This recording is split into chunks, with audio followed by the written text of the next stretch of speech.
और इन मुद्दों से आप सब अवगत हैं और आप सब जानते हैं इन्हीं मुद्दों को लेकर हम इस समय चुनाव में आए हैं। अभी तक का जो चुनाव हुआ है पिछले 3 टर्म में, उस सब चुनाव में केवल नाराबाजी ही आपने सुना है। नए नए नारे बनाए गए हैं, नए नए बातें बनाए गए हैं। उदाहरण के रूप में हमारे जो पहाड़ के लोग हैं उनको बोला भाजपा ने कि आपको पीपीएस देंगे, पीपीएस। फिर सब लोग चिल्लाने लगे पीपीएस पीपीएस पीपीएस पीपीएस। किसी को नहीं पता पीपीएस क्या है। आपने सुना होगा ये बहुत सारे लोग जिनको दिखाई नहीं देता था एक बार हाथी को छूने गए और हाथी को छू के किसी ने हाथी का पेट छुआ, बोला ये दीवार है। किसी ने हाथी का पाँव छुआ, बोला ये पेड़ है। किसी ने हाथी का पूंछ छुआ, बोला ये रस्सी है। तो हाथी का मतलब क्या है? किसी ने बोला रस्सी है। हाथी का मतलब क्या है? किसी ने बोला दीवार है। हाथी का मतलब क्या है? किसी ने बोला पेड़ है। ऐसे ही पूरा यहाँ पर सबको अंधा बना दिया भाजपा ने और सबने बोला पीपीएस पीपीएस पीपीएस। किसी को पूछो पीपीएस क्या है तो उसका एक परिभाषा देता है, दूसरे को पूछो पीपीएस क्या है वो कुछ और बोलता है, तीसरे को पूछो पीपीएस क्या है वो कुछ और बोलता है, और सरकार को पूछो पीपीएस क्या है वो बोलता है कुछ नहीं है बोलता है। ये इस प्रकार से हमको अंधा और बुद्धू बनाया, हमको बेवकूफ़ बनाया है सरकार। और ये तो मैं केवल एक उदाहरण दे रहा हूँ। ये पहाड़ का मैंने उदाहरण दिया, यही उदाहरण आप यहाँ समतल में भी पाएंगे।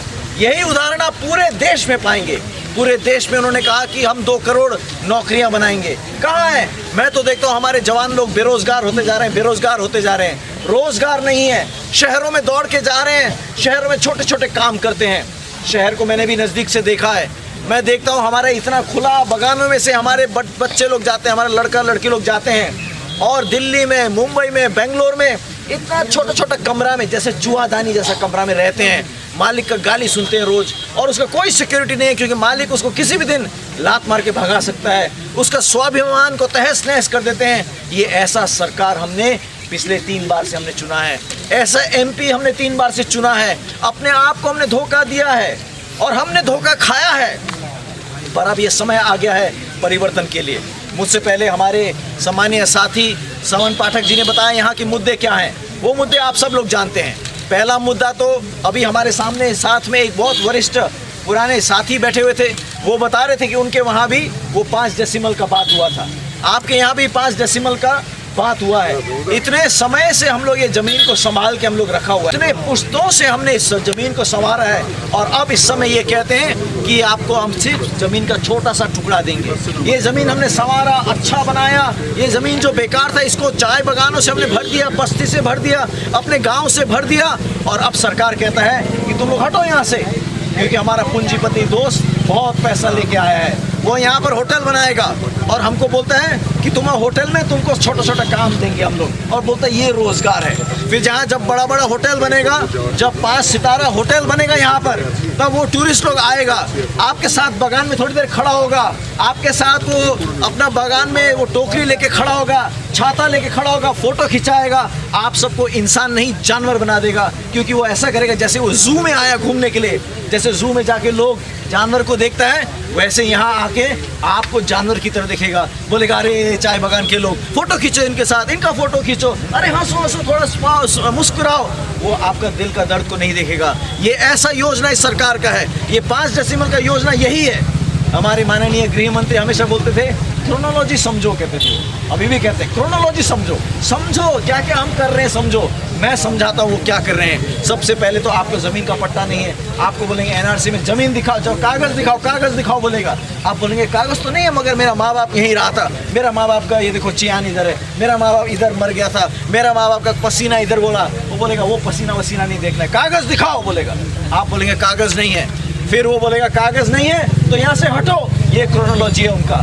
उसके बाद वो अपने पूंजीपति दोस्त को लाएगा, अपने पूंजीपति दोस्त को लाके बोलेगा ये ज़मीन, ये सब लोग इलीगल रह रहे हैं यहाँ पर, इनका कोई जगह नहीं है, ये इनको मैं हटा दूंगा, तुम पैसा डालो यहाँ पर, होटल बनाओ, पैसा कमाओ। ये क्रोनोलॉजी है होम मिनिस्टर का, जो कहते हैं क्रोनोलॉजी समझो, एनआरसी का क्रोनोलॉजी समझो, जो कहते हैं आप और हम जैसे लोगों को विस्थापित करने का उसका क्रोनोलॉजी है। ये उसका प्लान है, ये उसका षड्यंत्र है। मगर आपको हमको बचना है, इस आवाज़ को बुलंद करना है, पार्लियामेंट तक इस आवाज़ को पहुंचाना है। यहाँ पूंजीपतियों के सरकार को हमें हटाना है। ये टीएमसी इसी का प्रतीक है। यहाँ पर टीएमसी यही किया है। 5 डेसिमल आपको देंगे कह रहा है। 5 डेसिमल में हमारा सारा पुश्तों का जो मेहनत मेहनत है उसको 5 डेसिबल में नाप के उन्होंने सब कुछ ख़त्म कर दिया। उसके बाद फिर ये जैसे हमारे अजय भाई ने बताया, टीएमसी का सरकार यहाँ पर और असम में भाजपा का सरकार। मैं हमेशा कहता हूँ टीएमसी और भाजपा फिक्स्ड मैच है, ये दोनों एक ही सिक्के का 2 पहलू है। आपको दिखाता है ये लोग लड़ते हैं आपस में, मगर इनका मुद्दा एक ही है। असम में और यहाँ बंगाल में टीएमसी और भाजपा दोनों मिलके आपको न्यूनतम वेतन मना करते हैं, इनकार करते हैं, न्यूनतम वेतन नहीं देते हैं। न्यूनतम वेतन नहीं, जो पैसा आपको मिलता है उससे किसी का भी जीविका नहीं चल सकता। और उस न्यूनतम वेतन में भी वो भी कभी कभी बगान बंद हो जाता है। बगान बंद होता है तो बेरोजगारी यहाँ पर हो जाता है। लोग कहते हैं जब किसी जानवर को मारना होता है तो क्या करो, उसको खाना देना छोड़ दो। यहाँ चाय बागानों में भी यही कर रहे हैं। चाय बागान में न्यूनतम वेतन नहीं देंगे तो यहाँ से लोग पलायन करके शहर में जाते हैं, यहाँ का जगह खाली हो जाता है, हमारे जवान लोग चले जाते हैं। आज आप मुझे बताइए, यहाँ जितने हमारे भाई बहन लोग हैं, आपके बच्चे कहाँ हैं? क्या आपका बच्चा बगान में काम करेगा? आपका बच्चा बगान में काम नहीं करेगा। वो बोलेगा मैं प्रदेश में चले जाऊंगा, मैं दुख करूंगा, तकलीफ करूंगा, मगर मैं थोड़ा सा ज़्यादा पैसा कमाऊंगा। वो घर को छोड़ता है, वो घरेड़ी को छोड़ देता है, सबको छोड़ के चला जाता है। ये पूरा बगान को खाली करने का सरकार का ये षड्यंत्र है। अभी हमारे साथी ने बताया, इतना ही नहीं, जवान को ही नहीं, आपका पेंशन भी रोक के रखा है। पेंशन आपको जो मिलना चाहिए, आपका जो हक है, पेंशन जो आपका लीगल हक है, उसको भी उसने रोक के रखा हुआ है। ऐसे सरकार को हम लोग कैसे भरोसा कर सकते हैं? ये भाजपा और टीएमसी को हम लोग कैसे भरोसा कर सकते हैं? इनके नारों के पीछे हम कब तक चल सकते हैं? ये लोग बस अपना नारा सुनाते रहते हैं और हम सबको क्या करते हैं? हम सबको उसका केवल पैदल यात्री बनाते हैं। हम सबको सिर्फ उसका झंडा लेकर उसके पीछे नारा बोल बोल के उसका जय जयकार करने को बोलते हैं, मगर हमारा मुद्दा का बात कोई भी नहीं करता है। इस बार हम लोग नारा, इस बार का हमारा इलेक्शन होगा नारे के पीछे का इलेक्शन नहीं, इस बार का हमारा इलेक्शन होगा मुद्दों का इलेक्शन होगा, जनता का इलेक्शन होगा, जन मुद्दों का इलेक्शन होगा। जैसे हमारे भाई ने कहा, अभी हमारे पास इस समय भारत में जितने भी हमें जनहित की चीज़ें मिली हैं वो यही कांग्रेस यूपीए गठबंधन में हमें मिला है, चाहे वो मनरेगा हो। आपको पता है एक चीज़ मोदी सरकार ने दिया, वो चीज़ मैं भी मानता हूँ। मैंने बोला मोदी सरकार ने कुछ नहीं दिया अभी तक बोला है, मगर एक चीज़ दिया है मोदी सरकार ने, वो मैं भी मानता हूँ, आप भी मानेंगे। वो दिया है, आपको लॉकडाउन दिया है। पूरा देश को लॉकडाउन करके गरीबी में धकेल दिया, पूरा देश को लॉकडाउन करके सड़कों में लोग मर गए, अस्पताल में लोग पहुंच नहीं पाए। इतना मिसमैनेजमेंट किया जो यहाँ का अर्थव्यवस्था खत्म कर दिया, छोटे दुकानदार को खत्म कर दिया, छोटे व्यवसाय को खत्म कर दिया, और बड़े व्यवसाय, बड़े पूंजीपति लोग और ऊंचे हो गए। आपको पता है लॉकडाउन में हर एक गरीब आदमी और गरीब हो गया, आदमी भूख से मर गया, मगर लॉकडाउन के समय बड़े बड़े पूंजीपति और अमीर हो गए। ये कभी आपने सोचा ऐसे कैसे हुआ? सबका पैसा खत्म हो गया, सबका खाना खत्म हो गया, मगर पूंजीपति का पैसा बढ़ गया। पूंजीपति, हमारा देश का पूंजीपति पूरे दुनिया का बड़ा पूंजीपति में आ गया, और मोदी साहब ने हमको इसके लिए ताली बजवाया। बोला देखो हमारा देश का पूंजीपति दुनिया का सबसे अमीर आदमी हो गया। अरे हमारा तो पेट भूखा है, हमारा तो पेट खाली है, हमारा आदमी बड़ा दुनिया में बड़ा पैसा वाला हो गया करके क्या उसने आपको पैसा बांटा है? क्या अंबानी ने, अडानी ने आपको पैसा बांटा है? और हम लोग यहाँ भूखा पेट बैठ के हम ताली बजा रहे, अंबानी अमीर हो गया, अडानी अमीर हो गया, अरे ये हो गया वो हो गया करके हम लोग को वो लोग बेवकूफ़ बनाया है। मगर साथियों, अब हमारा दिमाग खोलने का समय आ गया है।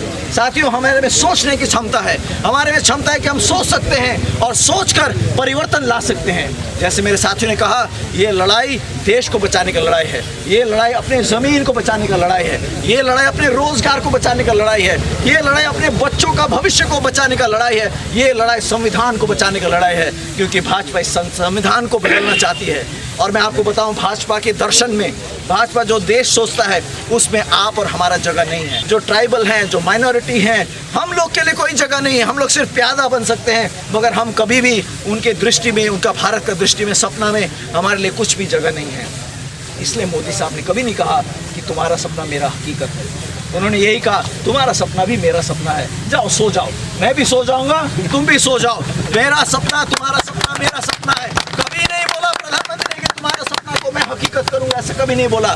अभी भी वो यही कहते हैं कि समाधान आने वाला है। इसका मतलब प्रधानमंत्री खुद कह रहे हैं कि समाधान नहीं हुआ है। प्रधानमंत्री का कहना है कि समाधान आ जाएगा, चिंता मत करो, ये इस बात को प्रमाण करता है कि प्रधानमंत्री भी जानता है कि समाधान नहीं हुआ है। गरीब का बच्चा गरीब होता जा रहा है, गरीब अनपढ़ का शिक्षा के लिए उसके पास कोई साधन नहीं है, अस्पताल नहीं है, उसके पास रोजगार का कोई साधन नहीं है, जो समाधान ढूंढने समाधान कहीं भी नहीं मिल रहा। और हमको अब सरकार को परिवर्तन करना है, हमें सरकार को बदलना है और उसी बदलाव का विकल्प लेकर हम आए हैं। मैं कहता हूं हम तीसरा विकल्प नहीं, हम एकमात्र विकल्प है। यहाँ पर हम ही लोग हैं जो देश को बदल पाएंगे, आप और हम ही लोग हैं जो देश को बचा पाएंगे, आप और हम ही लोग हैं जो तो इस देश को, इस संविधान को बचा पाएंगे, अपने आप को बचा पाएंगे। तो साथियों, मेरा आपसे यही विनती है, आज मैं जल्दबाजी में आपके बीच में आया। अभी हमारे अजय भाई पूछे थे कभी हमारा भाई यहाँ पर आया कि नहीं आया, सबने बोला नहीं आया।